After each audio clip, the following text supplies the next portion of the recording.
We're missing a funny person. Are we on? Beautiful. There we go.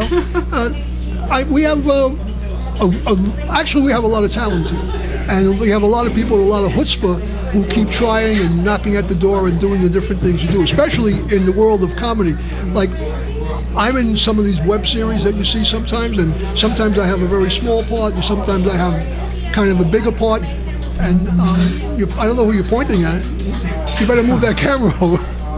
Anyway, and we all try to do different things because that's the beauty of this program. The purpose of this program is to give exposure to as many people as possible who might not be on NBC tomorrow morning or the Today Show or CBS or one of those things. So we're coming on in these kinds of venues, and there's so many of them now on the internet that makes it viable for us to be exposed more than we were before. And so that plays a major role. Everybody has a website today. Everybody communicates. Actually, I don't have a website anymore. You don't have it. You stopped your web. I want to hear that. Why my ex-girlfriend owns the domain name, and she will not sell it back to me at any price. Wow. So that's gone forever. Wow. I'll never be able to have a website with my name. It'll be more like Decorsia1.com. At Geocities / bought your name. That's kind of cute. Yeah. Okay, we have some input from the fellow that wanted to ask some questions. He wants me to ask all of you, this is for everyone, including Amanda, how do we feel about bringer shows? Now, I don't know what a bringer show is. Does anyone know what a bringer show is? Oh, yeah. Oh, okay. Somebody want to start the answer? I think they serve a purpose. Yes. But they're good and bad. I mean, basically, you are required to bring X amount of people to your show in order to get stage time. Yes. And I think, when you're starting out, it's a good way to You have get to bring up your on audience stage. with you. Yes. Yes, we have it in music too. You have to bring the audience with you. Which is, I mean, it's fair enough that you need an audience, but at the same time, the feedback you get from the audience isn't the same. Your friends are lovely; they want to laugh at you. I'm saying I'm torn because I did start out doing bringer shows, and you obviously get to the point where your friends are like, "I can't afford this." Yes, this is true as well. And I don't like you enough. Yeah, exactly. And it is hard because you do get a supportive audience, but it's kind of a false start in comedy. It's like, it sounds bad, but like you don't want that much encouragement up front because you have to work really hard in this business. That's what I'm shows thinking are great, too. but I know some comics who depend on them too much. They'll keep going. You do a couple of them and then get into the real world of comedy. Don't do them for necessary years. Necessary evil for a while. Yeah, it's a necessary evil. Perfect way of putting it. Yeah. Do it a couple times. Exactly. Yeah. It's absolutely terrible. And after a while, you get seen as a bringer comic. That's Yeah, and if you and it's the same thing. Eventually, you have to see what your appeal is to the market, because essentially, what we don't think of all the time, especially as an artist, is that it's a business. Right. Yeah. And if you're working at it as a business, and that's the tough thing for the artist. The artist that doesn't care what something costs, doesn't care what something does, just interested in their art. But the people who own all of the machinery that gets us out there, they're worried about the business. Yeah. Right. You could be the worst comedian on earth. If you pack them in, they don't care if you're funny or not. They're going to tell you you're really funny because the place is full. Yeah. Same thing with acting, singing, dancing. It's all about ratings.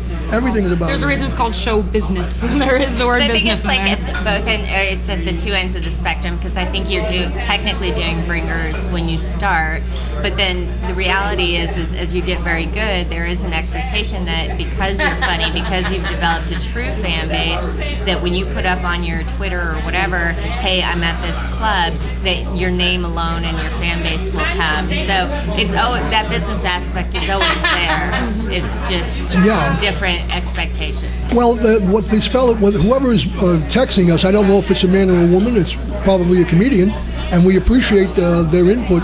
They want to know, they feel that the bringer shows exploit the comedians, because in many cases you're bringing in business and money, not getting any part of it. So it's kind of like that they're trading you, the owner trades the comedian, yeah, you bring in people, I'll let you be on my stage. Yeah. And all they're thinking about is how many people you brought. They could care what happens with you. Yeah, right. And so they feel that it's an exploitation of the comics. By the way, I'd like to take this opportunity to, I have a bringer show coming up this Wednesday. Really? And I need 6 more people, so come on out, guys.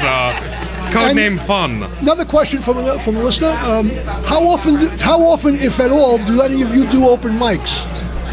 I'll start how I started. When I first started, I was doing them virtually every night. I was on stage 2 to 3 times a night, virtually every night. So that's how I started. Now, open mics are different in New York versus if you're in Virginia or in Texas, because in Texas it can be a show where people come out to have a good time. They know somebody's going to bomb, but it's all part of the fun.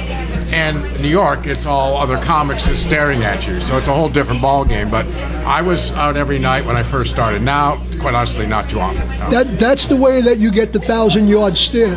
Yeah. When you're a comedian, Right. you go out every night, rain, wind, snow, one person in the audience sleeping or drunk or the place packed, you can't get in. They won't let you in because you're not known, so you can't get in to do the show.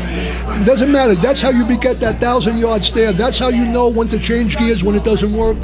And that's how you know how to switch your material or even how to take material from the audience. So that's where it is. That's how you learn the craft. I wasn't willing to do that because, there was this problem called rent. And it was plaguing my ass. It wouldn't let me go. Everywhere I went, Always hated that musical. Always hated it. Anthony, I couldn't ply my trade. I couldn't work my stuff, I wrote a lot of stuff, but it was no good. So I had to pay rent. So I went and got a straight gig, and the rest is history. So let me see now. We talked about that. Let's see what else we got here. Okay. You're getting a lot of input here. They can reach me at info@jackpot. Okay. Had a great time, AC, enjoying the show. Well, that's great. They can talk to you over there. That's great. Yeah, thank you. Info@jackpot. Dreams do come true.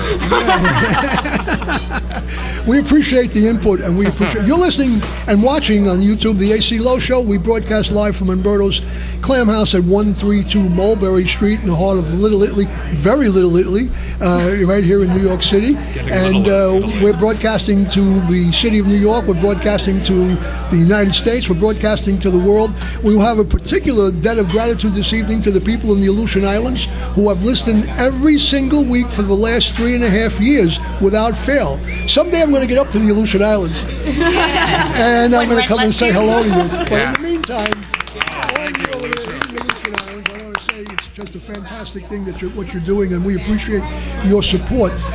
Additionally, this program interacts with another program, the premier flagship program of the City World Radio Network, the Bill Russo Show, with none other than my partner, Bill Russo. Bill Russo is not only the host of the Bill Russo Show, which interacts with this show, but he's also the executive producer of Fab Intro. That's FABINTRO, Fab Intro Productions, which is available on YouTube and on its own space and own channel called Fab Intro with Bill Russo.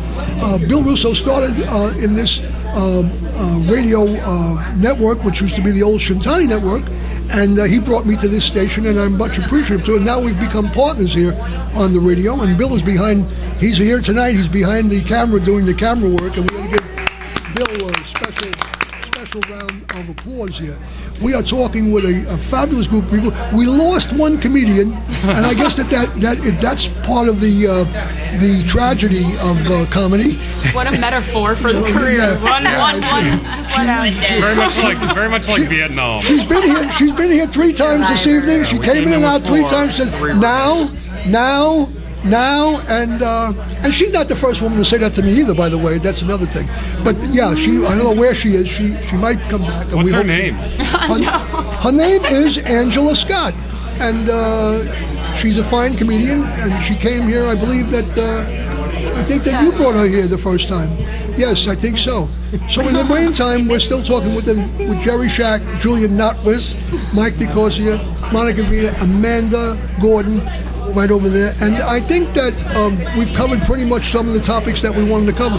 What about material? How do you get your material in? And I know you're very creative, and the idea comes to you.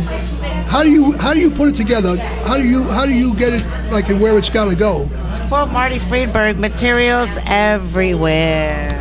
Materials everywhere. And you're able to take it from everywhere. And how do you do? What do you do for your material? My life. You write it? Do you write it I can't yourself? afford therapy, so I just, try to look at my life when bad things happen. I'm like, this should be material because it's the only Pencil way and I can. paper? Use pencil and